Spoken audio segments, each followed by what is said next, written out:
It's no secret that the California housing bubble has popped with hardships spread wide. Real estate expert Robert Kiyosaki predicted all of this would happen back in 2005, but most people didn't listen. It's the biggest financial bubble in the history of the world. So I have the benefit of traveling the entire world. All markets go up, all markets come down. So the market will come back. But right now it's going to be a sled ride down. It might be down for a long time, simply because it's going to take more of a down payment because nobody trusts anybody anymore. And the next big sacred cow is your home is an asset. See, in 1997, I wrote in Rich Dad Poor Dad, your house is not an asset. And at that point, every realtor stopped sending me Christmas cards. Because your home is not your asset. Your home is actually your bank's asset if you could read a financial statement.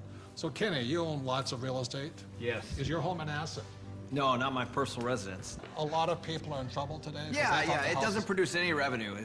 You know, I pay the bank every month. It's the bank's asset. Yeah, and what everybody's to tell me, my house has appreciated in value. Again, that's capital gains versus cash flow. And what the people are finding out now that the real estate market has crashed, and this is all over the world, the value of their home has been sucked out.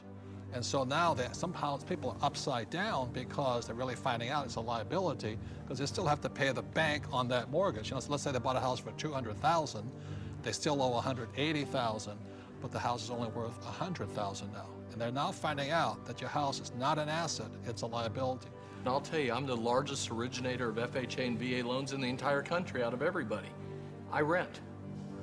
What does that tell you? But as an accountant, is a house an asset? Oh, no, you know, the bank considers it, you know, they'll say it's an asset, and the financial planners will say it's an asset, but the reality is it's not an asset unless it's putting money in your pocket. And a house just drains money from your pocket. And the thing that one of my little pet peeves is that people say, well, if you own a house, though, you get a deduction for the interest. Yes, but it's money out of your pocket, and the best you can get is 40 cents on the dollar. Okay, so you're given $1 and you get 40 cents back, you're still out 60 cents. It's not difficult math. Your home is shelter, it's a place to raise a family, but it's not an asset that you're ever going to make money on. It's not a financial asset. No, you might make money in an uptrending market, but today the market's trending down. And that's why in 1997, what I said in Rich Dad Poor Dad, your house is not an asset, was heresy. Now people are going, oh my God, I should have listened to him. So I'm not saying don't buy a house. I'm saying just don't be financially ignorant and call your house an asset if it's taking money out of your pocket. Because Kim and I own 2 houses, one here in Arizona and one beautiful beach house in Hawaii, and they're our biggest liabilities. People did think, especially in the high times, you know, when the markets were high, they did think their house was an asset. And people, even if they had their mortgage paid off, they were borrowing against their house and putting it into the stock market or wherever they were putting it. So not only were they getting crazy mortgages, but they were taking money out against their house in second, third mortgages. Well, and they were doing it for things like vacations and boats and cars and other things like this. And the reality is the reason they were doing that is because they got to deduct the interest off their taxes. And so they thought that, well, this is okay because I get a deduction. But just because you get a deduction doesn't make it a good thing to do. Well, one of the big mistakes people make is over-improving their house. You know, they put in a $50,000 swimming pool and it brings them $20,000 worth of value. Well, the way I look at it is you just bought a $30,000 babysitter. 50% of the mortgages in Reno are underwater, meaning that the mortgage is greater than the value of the property.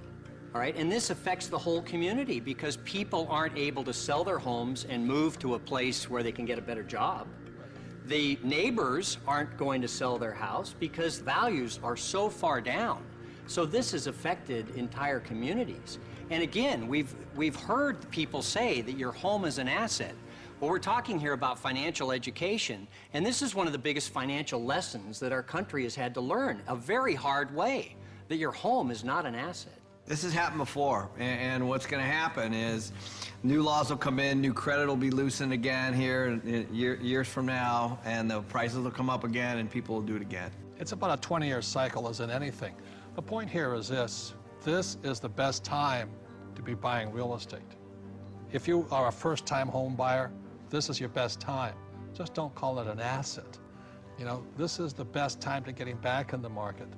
And that's why it takes financial education. The reason I'm in real estate is for one reason, it's debt.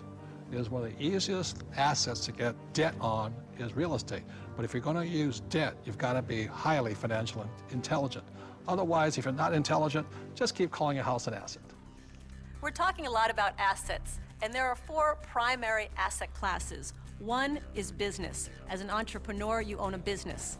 Number 2 is real estate, and we love rental properties that cash flow, real estate that puts money in our pocket every single month. Number 3 are paper assets, stocks, bonds, mutual funds, savings. Most E's and S's are in paper assets today. And number 4 are commodities, gold, silver, precious metals, oil and gas. For Robert and I, we're in business. We're in real estate. We own hundreds of properties in real estate. We have paper assets and we have commodities. So for us, when we talk about diversification, we're in all 4 asset classes.